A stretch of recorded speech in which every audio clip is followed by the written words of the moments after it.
Bonsoir.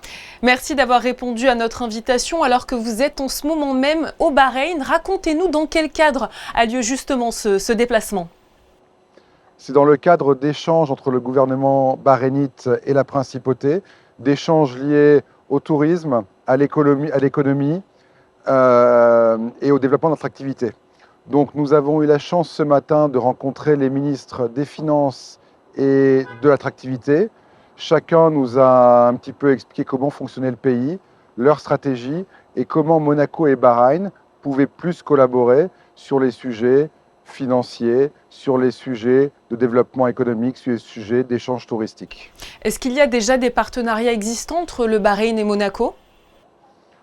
On est en train de travailler dessus. Ce qui est sûr, c'est que les Bahreïnites sont très volontaires à faire de Monaco leur base pour l'Europe, que ce soit pour leurs investissements, que ce soit pour leur structure de family office ou de fonds, que ce soit même pour certaines de leurs familles. Et ils souhaitent nous ouvrir la porte aussi pour développer de l'activité, faciliter les démarches et l'accueil pour les entreprises monégasques et aussi développer mutuellement le tourisme, sachant que nous avons tous les deux un Grand Prix de Formule 1, mais que nos saisonnalités sont très différentes. Les relations diplomatiques avec le Royaume de Bahreïn datent, elles, je crois, du 23 septembre 2013, plus de 10 ans. Donc, c'est un petit peu une suite logique, une continuité que vous rendiez aujourd'hui au Bahreïn. Nous avons la chance d'avoir une délégation composée de personnes de l'administration, mais aussi de nos résidents, d'investisseurs, de banquiers, de 5 nationalités différentes. Donc, nous avons vraiment une délégation qui représente Monaco. Et avec chaque entité, que ce soit le Private Label, la direction de développement économique, la direction du tourisme, sous couvert de la politique d'attractivité, nous voulons aller plus loin pour développer ce partenariat. En quoi concrètement le Bahreïn est vraiment intéressant pour la principauté ? Je parle notamment sur le plan économique. Le Bahreïn est un très petit pays, 1,8 million d'habitants, qui a réussi l'exploit de se diversifier. C'est le seul pays où la production d'hydrocarbures ou de gaz n'est pas le premier poste de recette du PIB.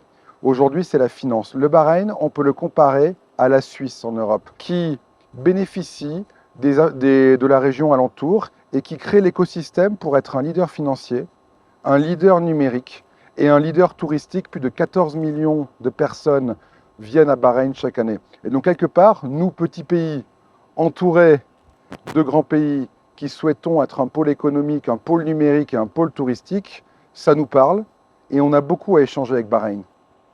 Concernant la principauté, quelle image de notre pays avez-vous voulu mettre en avant lors de ce déplacement ?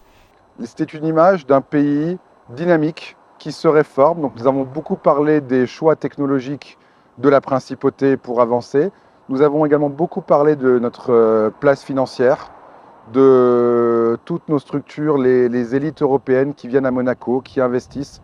Nous avons parlé aussi beaucoup de la diversification de notre économie, que ce soit sur les secteurs du yachting, soit sur les secteurs de la finance, du numérique, de l'immobilier. J'aimerais que l'on se projette vers l'avenir pour savoir quels sont les objectifs sur le long terme qui pourraient finalement découler de cette visite. Alors déjà, des objectifs, c'est que les personnes dans les fonds d'investissement et banques ici réfléchissent éventuellement peut-être à travailler plus avec Bahreïn, à ouvrir des choses à Bahreïn. Vice-versa, Bahreïn se voit tout à fait investir ou créer des structures économiques et financières si pertinentes à Monaco.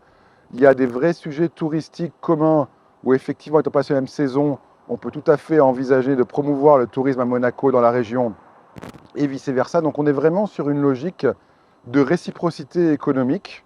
Aujourd'hui au Bahreïn, la semaine dernière à Hong Kong, vous êtes un petit peu sur tous les fronts, notamment dans ces régions d'Asie et du Moyen-Orient. Aujourd'hui, c'est dans ces deux zones du monde qui connaissent une croissance extraordinaire, le Moyen-Orient et l'Asie.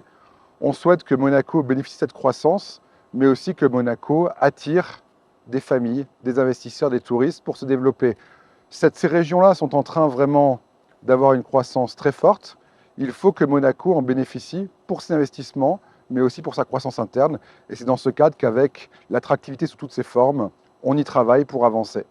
Merci de vous être rendu disponible depuis le Bahreïn où vous effectuez donc un déplacement autour de l'attractivité de la principauté.